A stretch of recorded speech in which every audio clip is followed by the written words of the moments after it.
महाराष्ट्र में एक बार फिर समय का पहिया घूमा है और महाराष्ट्र में चाचा भतीजे की सियासी लड़ाई के बीच शक्ति प्रदर्शन के बाद अब होटल रिजॉर्ट वाली पॉलिटिक्स फिर से देखने को मिल रही है। अजीत पवार गुट के नेता एक बस में सवार होकर होटल जाते दिखे। ये देखिए, होटल जाने का मतलब है कि अजीत पवार भी अभी इस बात को लेकर आश्वस्त नहीं है कि विधायक बने रहेंगे कि नहीं बने रहेंगे। राष्ट्रवादी कांग्रेस पार्टी के शरद पवार गुट और अजीत पवार गुट की बैठकें दक्षिण मुंबई और उपनगरीय बांद्रा में भुजबल नॉलेज सिटी में बुलाई गईं। दोनों गुटों के नेताओं ने अपने पास अधिक विधायकों का समर्थन होने का दावा किया। मामला चुनाव आयोग तक पहुंच गया जब दोनों गुटों ने असली एनसीपी होने का दावा किया। अजीत पवार के गुट ने पार्टी चिन्ह मांगा तो शरद पवार गुट ने 9 विधायकों को अयोग्य घोषित करने की मांग कर डाली। इसी बीच अजीत पवार गुट के नेताओं की बैठक समाप्त हुई तो उनकी कुछ तस्वीरें सामने आईं जिसमें वो बस में बैठे हुए दिखाई दिए। तस्वीरों में अजीत पवार अपने गुट के विधायकों के साथ बस से होटल जाते दिखे। खबरें चल रही हैं कि अजीत पवार द्वारा बुलाई गई पार्टी की बैठक में एनसीपी के 53 में से 35 विधायक मौजूद थे। एमआईटी बांद्रा में बैठक के बाद अजीत पवार गुट के सभी विधायकों को मुंबई के एक high profile hotel Taj lands and में रखा गया है। एनसीपी के दोनों धड़ों यानी अजीत पवार गुट और शरद पवार गुट के शक्ति प्रदर्शन और महाबैठक के बाद लड़ाई चुनाव आयोग की दहलीज पर पहुंच चुकी है। अजीत पवार गुट ने आयोग से संपर्क कर दावा किया है कि उन्हें पार्टी के अधिकांश विधायकों का समर्थन प्राप्त 40 विधायकों के समर्थन का दावा किया जा रहा है, इसलिए पार्टी का नाम और सिंबल उनके गुट को आवंटित किया जाए। महाराष्ट्र के उप मुख्यमंत्री अजीत पवार ने 40 विधायकों, एमएलसी और सांसदों के समर्थन का दावा पेश किया है। अजीत पवार गुट के नेता हैं छगन भुजबल। उन्होंने बैठक में दावा किया था कि 40 से अधिक विधायक और एमएलसी उनके गुट के साथ हैं। उन्होंने कहा, हमने शपथ लेने से पहले पूरी मेहनत की है, हमने शपथ ऐसे ही नहीं ली है। 2004 के विधानसभा चुनाव में एनसीपी के पास कांग्रेस से ज्यादा विधायक थे। अगर हमने उस समय कांग्रेस को मुख्यमंत्री पद नहीं दिया होता तो आज तक महाराष्ट्र में एनसीपी का ही मुख्यमंत्री होता। दूसरी ओर एनडीए में अजीत पवार गुट के शामिल होने से शिवसेना के एकनाथ शिंदे गुट में खलबली मची हुई है। यही वजह है कि अपने गुट में बगावत की आहट से मुख्यमंत्री एकनाथ शिंदे की बेचैनी बढ़ गई है।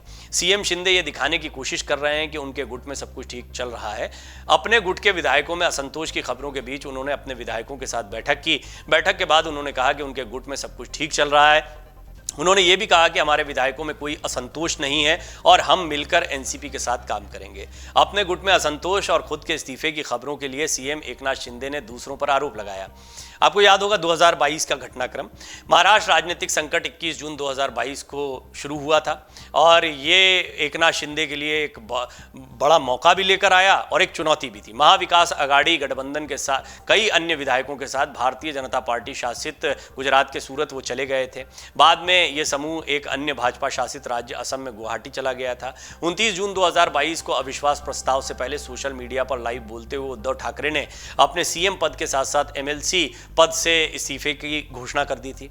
30 जून को शक्ति परीक्षण के दौरान शिंदे को मुख्यमंत्री, देवेंद्र फडणवीस को उप मुख्यमंत्री के रूप में सत्ता सौंप दी गई। 2019 महाराष्ट्र के राजनीतिक संकट की शुरुआत थी और राजनीतिक संकट की आग की गर्माहट इस बार भी देखने को मिल रही है। शिंदे की तरह अजीत पवार भी अपने समर्थक विधायकों के साथ बस से होटल पहुंचे और ये गर्माहट शिंदे गुट तक जा पहुंची है। हालांकि उनके हस्ताक्षरित हलफनामे चुनाव आयोग को सौंपे जा चुके हैं। चुनाव आयोग में सौंपे गए हलफनामे के अनुसार सत्तारूढ़ गठबंधन में उप मुख्यमंत्री बनने से पहले ही एक चौंकाने वाले कदम में 30 जून को ही अजीत पवार को एनसीपी के अध्यक्ष के रूप में नामित किया गया है। इस बीच शरद पवार धड़े ने भी चुनाव आयोग में कैविट याचिका दायर कर दी है और मांग की है कि इस मामले में कोई आदेश जारी करने से पहले उनका पक्ष भी सुना जाना चाहिए। अजीत पवार ने अपने दावे के समर्थन में कुछ विधायकों के शपथ पत्र भी आयोग को दिए हैं। उधर महाराष्ट्र में शरद पवार ने समर्थकों से कहा है कि पार्टी चुनाव चिन्ह हमारे पास ही है। बुधवार को मुंबई के 2 अलग अलग स्थानों पर दोनों गुटों की बैठक हुई जहां अजीत पवार के समर्थन में 32 विधायक तो पहुंचने का दावा किया गया, वहीं 14 विधायक जो हैं वो शरद पवार की मीटिंग में मौजूद रहे, ये दावा किया गया। एनसीपी के कुल 53 विधायक हैं। अब नंबर गेम में पिछड़ने के बाद शरद पवार ने नई दिल्ली में पार्टी कार्यकारिणी की बैठक बुलाई है जिसमें एनसीपी की कार्यकारी अध्यक्ष और सांसद सुप्रिया सुले भी हैं। सूत्रों ने कहा है कि विधायक गठबंधन पर आपत्ति जता रहे हैं। उनका कहना है कि सेना के संस्थापक बाल ठाकरे कभी भी राष्ट्रवादी कांग्रेस पार्टी के साथ नहीं जुड़ सकते थे। ये बात कही जा रही है शिंदे गुट की तरफ से।